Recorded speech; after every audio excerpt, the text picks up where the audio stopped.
Hey guys, what's up? Welcome to TSP TV. And you may notice we have had once again a little bit of a rearrangement as I do continue to try and streamline and improve things here at Shit Video Productions in the Thrift Store Studio is no exception. We are trying to streamline, get things a little bit more visual. Now there is actually a little bit of a reason why the mascot corner has been shoved to the back, possibly because it was starting to take up a little bit more screen time than it probably should be, and as it is now, they're all still there, but they are at the back of the screen and gives me a little bit more room. There is another reason. I've had a further upgrade to the thrift store studio. However, it was at the expense and price of the thrift phone. We've lost the thrift phone, guys. That's a little bit something sad and a bit devastating to me because it had a lot of my files and stuff on there that I do use for my YouTube channel, and that phone was primarily for thrift store prepper purposes. I had my accounts, lots of stuff. Anyway, it did have a little bit of a mishap in the upgrade of the channel, and I don't even know if I can get it all in the screen. Here is the upgrade I do have myself. Look how fucking big it is, people. Can't get it in the screen. So I do got myself a huge 55-inch 4K TV. So that is going to be fun and games. I've actually watched a couple of my videos on it this afternoon. However, it was so very heavy. When I put it on this table, the table wasn't actually attached to the legs. It's just kind of balancing. In my previous TV was only small and light, but I put it on here a little close to the edge and it went over. Now I keep the thrift phone on my tripod right next to the where you would see the little thrift fam mascot corner over there. And however, when it kind of everything toppled over, the phone went onto the floor and the tabletop landed on top of it, snap it in half. So that was a little bit disappointing. Thought I'd share that with you.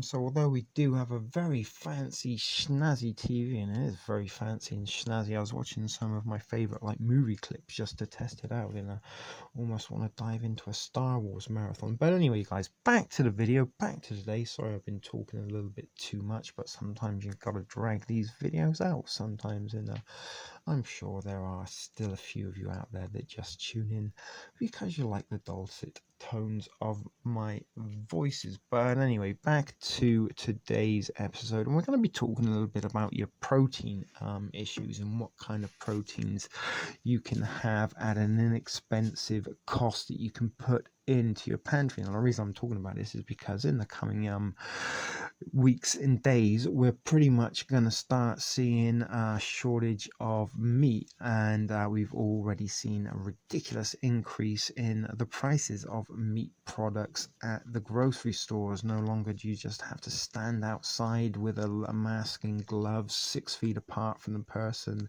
in front of you and behind you, and also wait your turn to get in and then follow the arrows all around. You're now going to be finding that some of the things that are possibly everyday, I wouldn't say luxuries, but everyday items such as meat, potatoes, fruits, vegetables, these things are going to be pretty scarce because of the supply chain. But anyway, guys, we've got to be trying to stock up, or at least keep our pantries maintained the best we can.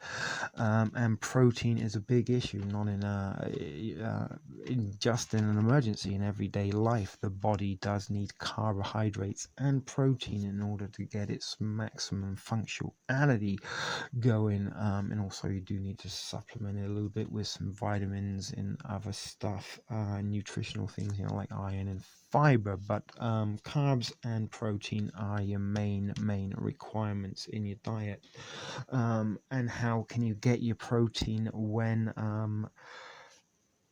it's not readily available, or it is something that is going to become a luxury item. And a little bit interesting, if or not you caught my predictive programming on the recent Amazon Prime show Upload, that is set not too far in our distant future in the year 2033. And as I said, check that video out for all the references in that movie. But in this movie, that's, as I said, it is not a movie, it's a TV series, and it is fictional, but fiction does prepare us for the reality, and there's a reason that we are watching it now. It is seeding and planting the social engineering and the predictive programming for what's to come, possibly. But in the future, people are so very poor, they can't even afford real food. They have like 3D printed food. Is that something that we're going to be seeing? Are we going to be seeing Soylent Green and a rise of these Beyond Meat plant-based items coming to the shelves in grocery stores, replacing things like prime rib, baby back ribs, Italian sausage, and maple cured bacon? So anyway, I'm going to get you a couple of items up on to the counter here, and show you some of the inexpensive, pretty protein dense items that I have in my pantry. So bear with me. Okay, that was instantaneous for you, but it did take me a little bit of a time to retrieve all this from the pantry and then set it up on the counter here. So nothing really fancy or whoa, I didn't think of that.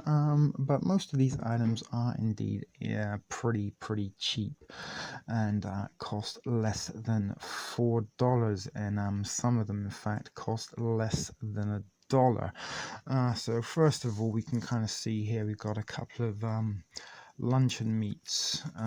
This is a halal brand that you can get here in Canada, Swan, and that's like a turkey spam. It's actually pretty good. I had some the other day. Same thing. This is like a generic type of spam, also luncheon meat. This was like $1.50. I think this was $3. But what we want to look at in the back is this has 7 grams of protein for 1/6 of the can. So each can gives you 6 servings. So 7 times 6, what's that, 36? Yeah, I think so. No, 37. Well, let's work that out. Half of 70. Yes, so it'd be no. I'm not very good at maths, but anyway, there's a lot of protein in there for $1.50. Why can't I do 7 times 6? Hold on. 6, 12, 18, 24, 30, 35. Yes, so I was right. 35 grams of protein in this one can, and that's $1.50. As I said, it's kind of spam. It's certainly not like having a nice shoulder of pork, but nevertheless, it is a source of protein. You kind of slice that up. You can have it in sandwiches. You can fry it up. Put it in with some noodles or mac and cheese, stuff like this. And where's the protein on here? I can't even see that, and not even with my glasses can I see where is the protein. Same thing, so that's got 7 grams of protein, and I think there are 6 servings. So both of those 35 grams of protein per can. So pop those out of the way as we eliminate them. Now this, I don't actually think they have this anymore in the Dollarama, but I did get a bunch of these. I got about 9 or 10, I'm not sure, 340 grams. Now I just want to show you something here as well. This can look, it's nice and big, 340 grams. This one too is 340 grams. They're both the same size, same weight. This was $3 in the Dollarama, the ham, but this was $1. I think actually it was less than $1 when I picked up this one, because they have this for $1.50 in the Dollarama, and I think I picked this up for about $1.37 at the time. But again, I don't know if you can see there, 16 grams of meat protein in here. So again, $3, 16 grams of protein. I don't know if that's for the whole tin, because on the side it does have some kind of different protein information, and it says there are 5 grams per 1/6 of a can, and again they're saying there's 6 servings, so it's saying 16 grams of meat protein on the front, but per serving it works out a little bit more for $3 again. But don't be deceived, sometimes it looks bigger, but you're getting exactly the same amount weight wise, so you could get like twice as much and twice the protein by buying the luncheon meat instead of the ham, because it kind of looks a little bit fancier on the packaging. But it's pretty good actually. You kind of put some honey and mustard on that and kind of bake it in the oven.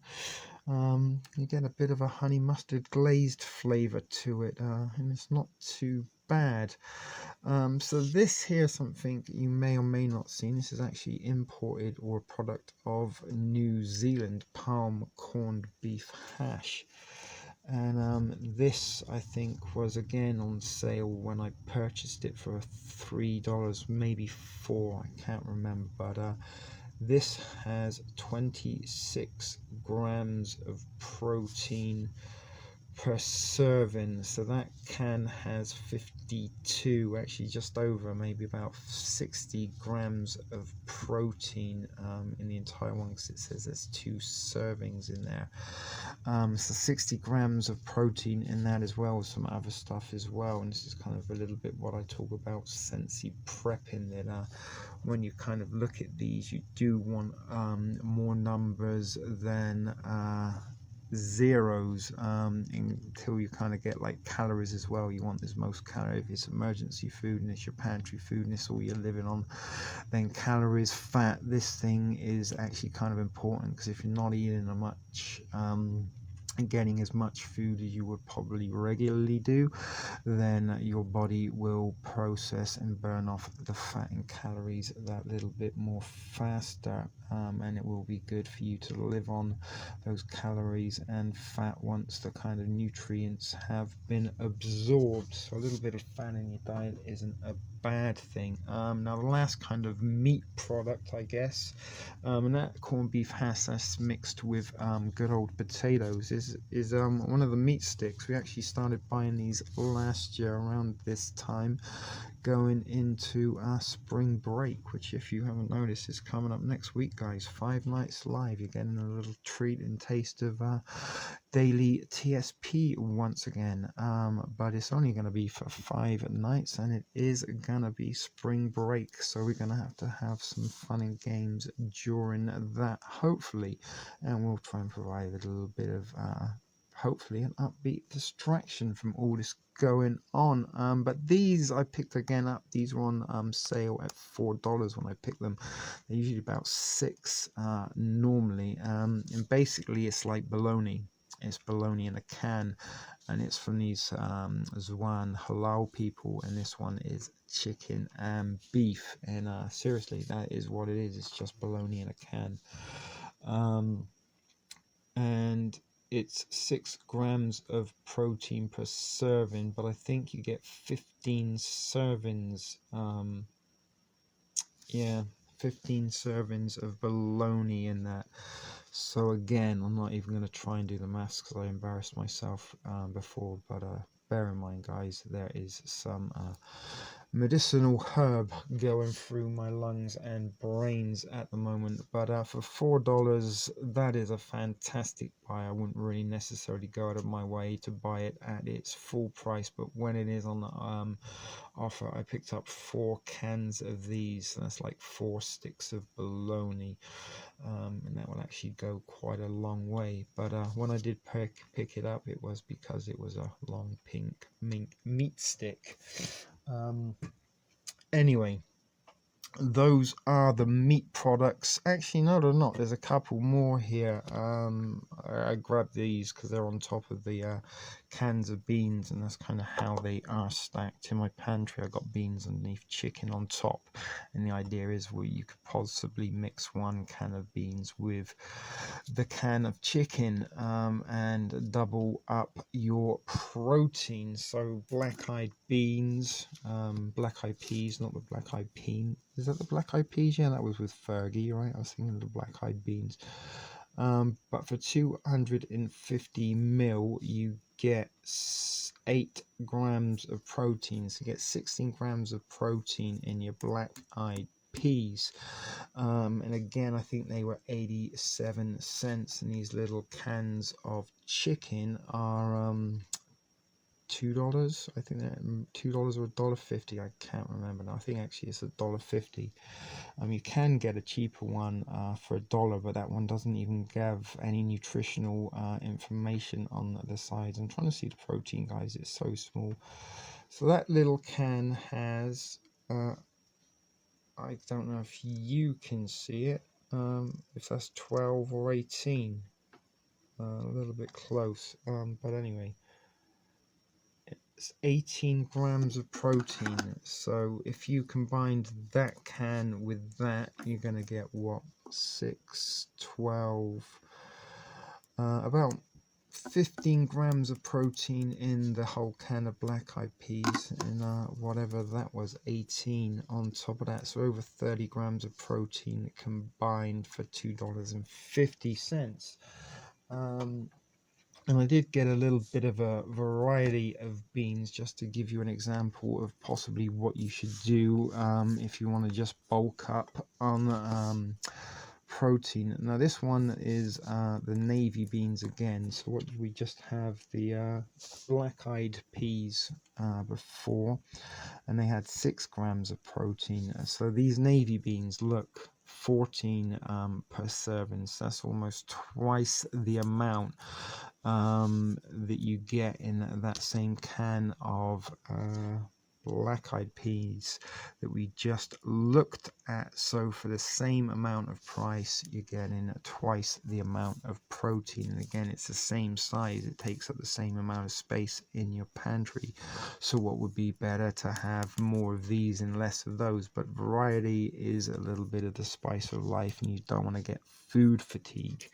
Another great, and again, there was a chicken on there, so that was a kind of process. Little something we have here as well, some little Vienna sausages, and for sausage it's 6 grams of protein, and I think there are 6 in there, 6 or 7, I don't know exactly, I can't remember. So even these are like I think they were 70 cents, 67 cents, 75 cents maybe, and again you get like at least 30 grams of protein out of these little Vienna sausages. And Heinz baked beans, 8 grams of protein per serving, so 16 grams in that can. Actually a little bit more because the serving suggestion is just under the can size. But pork and beans, add some wieners and beans, protein. That can in the can of chicken, Vienna sausage, in the can of pork and beans, that's going to give you half a cup, 225 mil. Okay, so yeah, that's going to give you around 40 grams of protein. So if I get a little bit quiet, I am trying to do the math. Now this is actually a fantastic product, refried beans. This one comes with green chilies, and again, per 250 mil you get 14 grams. So you get about, I would say, 25 grams of protein for this. But this stuff is kind of like, if you took a little slice of it, put it in a pan, maybe added a little bit of a ramen seasoning perhaps and some water, and kind of stirred it around and diluted. It's kind of like a bean soup, and then you could even throw some ramen in it, and that will add some protein and carb to this, and you can get quite a lot of servings out of this. It's not just for kind of quesadillas or taco Tuesday or that kind of thing. You can actually use this for a lot, and also dip. If you've got some crackers, you can just dip some refried beans on the crackers. Obviously it's not going to be very delicious, but protein, and there's a little bit of flavor for you. And as I said, you can kind of use a little bit as a base of a soup, and kind of that is in itself will give you a source of protein. So lentils, these are actually fantastic as well. 12 grams of protein for 250 milliliters serving, so there's just over 2 servings in here, so you're going to get 24, maybe 25, 26 grams of protein. And again, that was 87 cents. And not only do you get protein in there, you also get, let me just show you something else per serving. So this whole can, you're going to get 75% of your daily requirement of fiber. You're going to get calcium, you're going to get vitamin C, you're going to get protein, you're also going to get carbs, you're going to get fiber. There is sodium, and you do need some salt as part of your electrolytes. Not so much fat. Calories, you're going to get 320, maybe 340 calories, because it is just a little bit over. So all of that for less than $1, people. That's what I'm talking about, sensi prepping. And if you really had to, you could just open a can and eat it with a spoon. Again, not very delicious, but if you did, again, sprinkle some ramen seasoning in there, it would make it palatable. And again, you can just mix this can with a couple of packets of ramen and have a little ramen-y lentil dish. It's not going to be very delicious, but it will fill you up, keep you fed, and get some much needed nutrients into you. So as I said, sometimes mixing something like a ramen with something like a can of chickpeas, kind of the goodness outweighs the kind of badness of the ramen. Chickpeas, they have 10 grams of protein per serving. And again, you're going to get some fiber, you're going to get some iron, sugar, fibers, all that stuff. So chickpeas, again, are very good, and you can make hummus out of them. If you had a little blender, or you can even mush them, similar to the refried beans. And you can even mix, like, you do need other stuff to add to it to make it into hummus, but essentially hummus is Arabic for chickpea. But you, like I said, you can kind of, if you've got some squeezy Jif lemon and you've got a little bit of that and maybe some mayonnaise, and you kind of mush it down and add some lemon, salt and pepper, maybe some seasoning from a ramen packet, a vegetable one perhaps. It's not going to be the greatest of hummus, but it will kind of be something similar. Sometimes confusing your mind into thinking you've eaten something you haven't does go a long way, especially that was something I learned when I was incarcerated. So last and not least, it is more beans, the musical fruit. The more that you eat, the more you will toot. And this 18 grams per serving, 36 for the can. But this one, you're getting 660 calories per the whole can, as well as 36 grams of protein, 60 grams, 60% rather of your iron, 40% calcium, no vitamin A or C, unfortunately. Sugars, you're going to get 8 grams. You're going to get over 100% of your fiber. So you're going to be pooping and tooting long and hard into the night, and possibly the morning in the mid-afternoon after you have consumed this whole can. And ask me how I know that, because I did consume a whole can of these just the other day in my little 3-tin stew that you may saw. So I'm trying to bring you a little bit of prepping content, even though I'm not kind of going out and topping up the pantry right now. I am kind of living on the pantry, and these are some items that, if you followed my channel for any great length of time, you'll have probably seen me add these week by week as I did build my pantry, and as I'm kind of practicing what I preach by living off of my pantry now. I do have to kind of, it is also a good way of kind of replenishing stuff, so I can use up some of the stuff that is maybe closer to being out of date than the other stuff. And once and if or when we do get any normality back in our life, which is feeling a little bit unlikely at the moment, but who knows, we might be able to replenish it and stock it up. But these are all items, these make up the brunt. I've got so many cans of beans in there because they're a source of protein, and not only that, you do get a lot of other of your daily nutrient requirements from them. And this is what I'm talking about, sensi prepping. And if you're micro prepping like me, you don't have much space to put stuff in, what you do put in, you kind of need to be as nutritionally dense and calorie dense as you possibly can. And a lot of influence from my pantry was taken from my love of rations, and MREs in particular are kind of calorie and nutritionally dense items as well, with a lot of fat in there to keep you going. And if you are kind of in an emergency situation, then the design of that fat, calorie, and keep you going for as long as you possibly can until you can get a regular meal.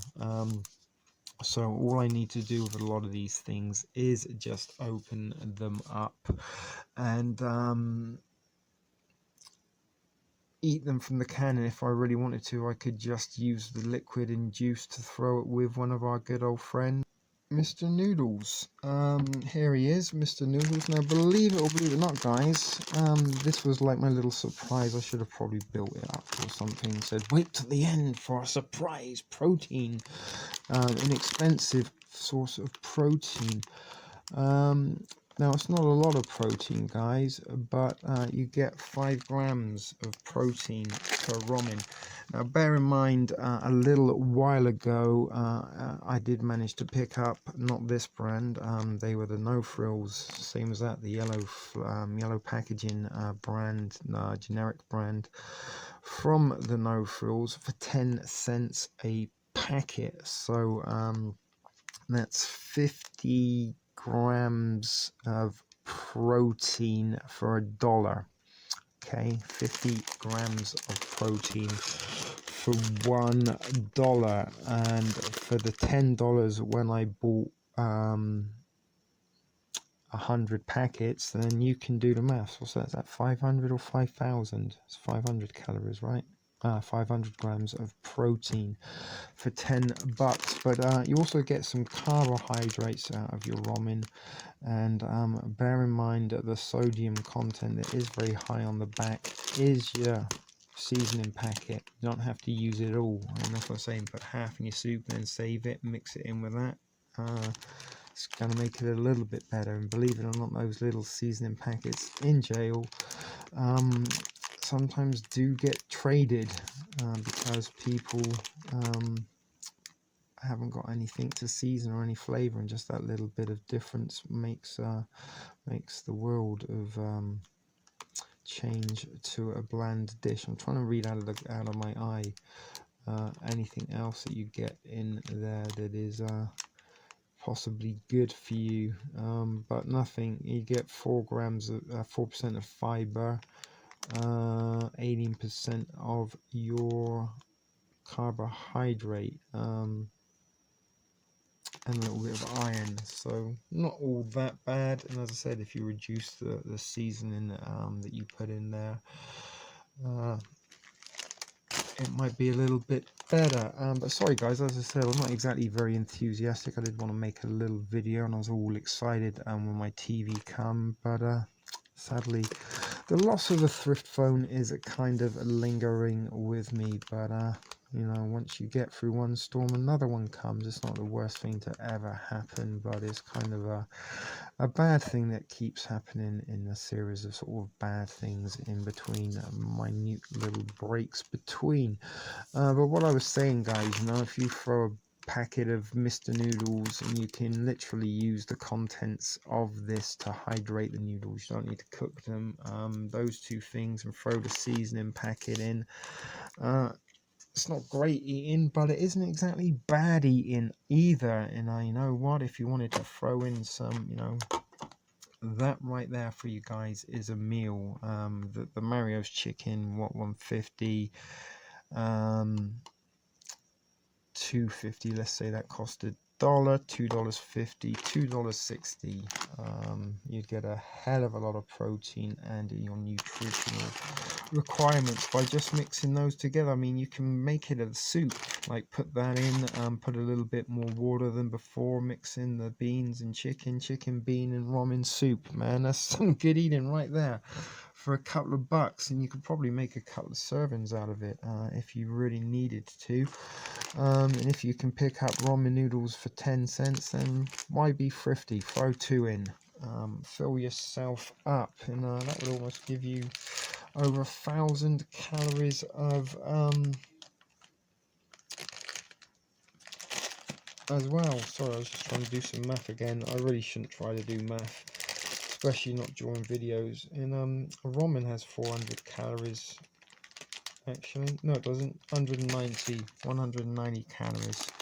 So let's just kind of try and work that out. 190 calories. I can't even see the calories. 80. So 180, that's 260. And then this one, the whole can, we said I had 660 calories.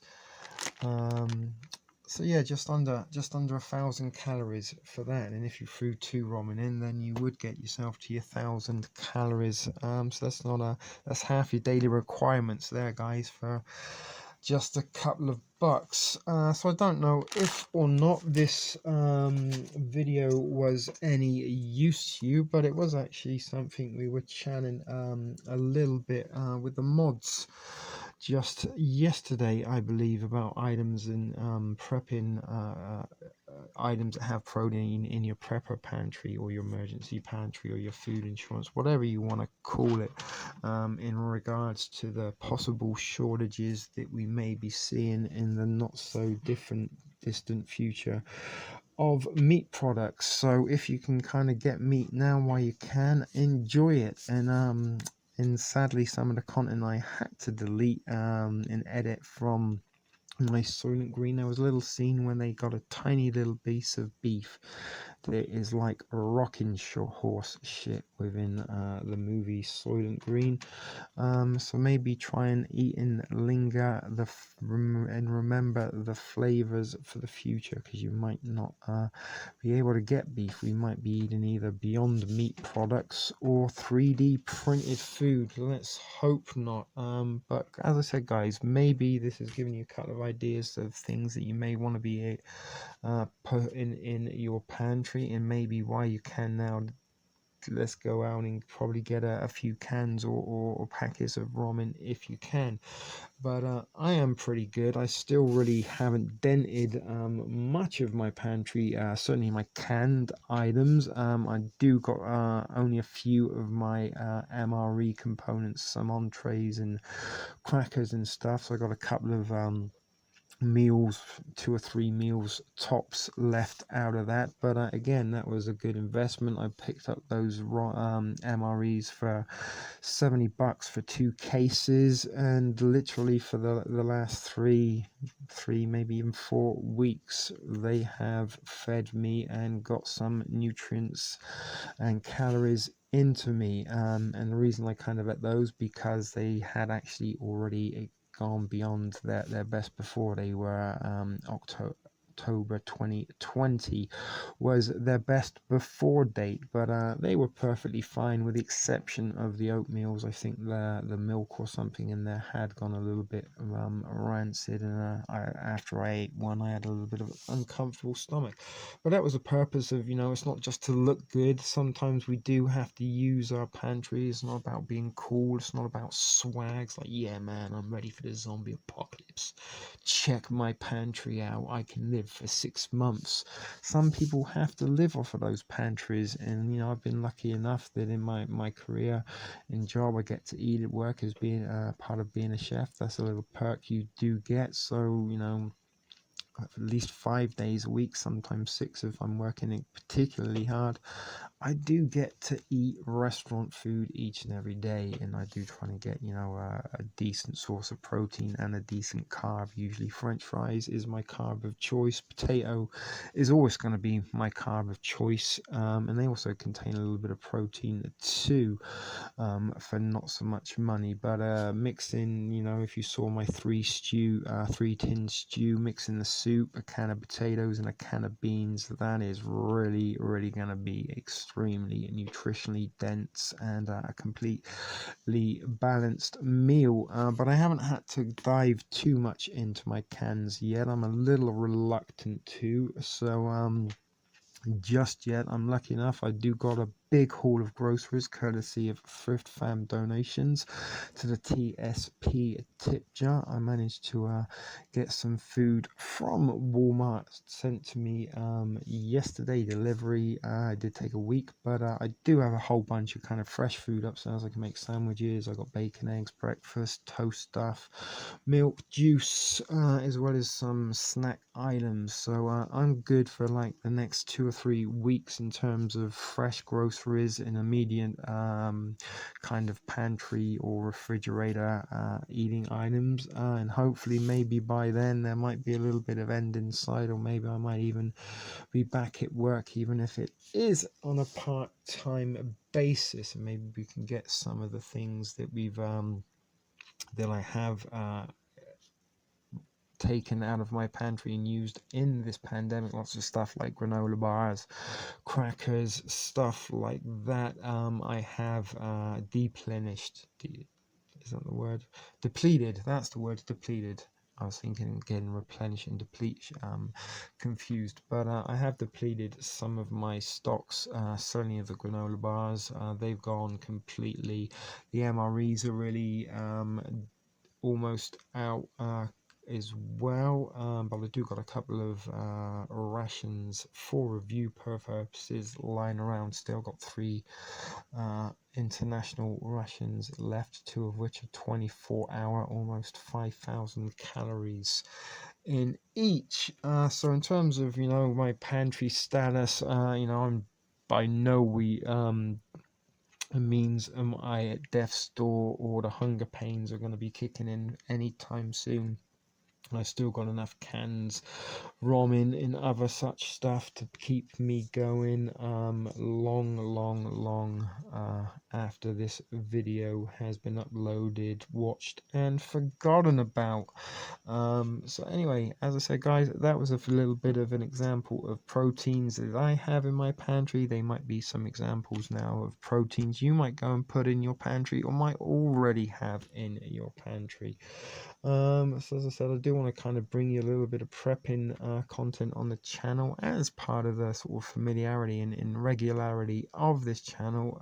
We are only really trying to make it look a little bit more visually pleasing, and maybe add a little tiny bit of professionalism, perhaps. I'm not going to say professionalism, but maybe a little bit more effort and care in presenting and in making shit video productions for you, in terms of putting some edits in and maybe some visuals through these kind of videos, other than my hands, that might conjure up a laugh, a smile, or maybe even some nostalgia. You may have noticed some of the stuff that I have put in these little videos in the background there.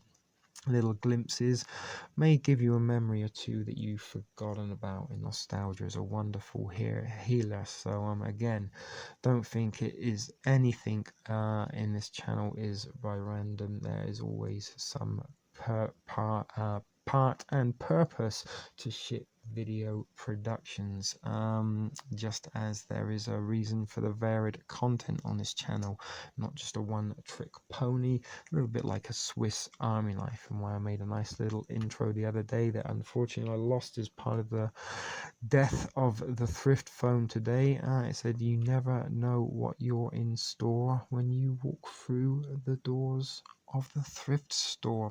So thanks for watching, guys. Leave some comments and thoughts below if you want. If you feel like giving a thumbs up, liking and sharing, go ahead, knock yourself out. Nobody ever does, or maybe they do, but not very often.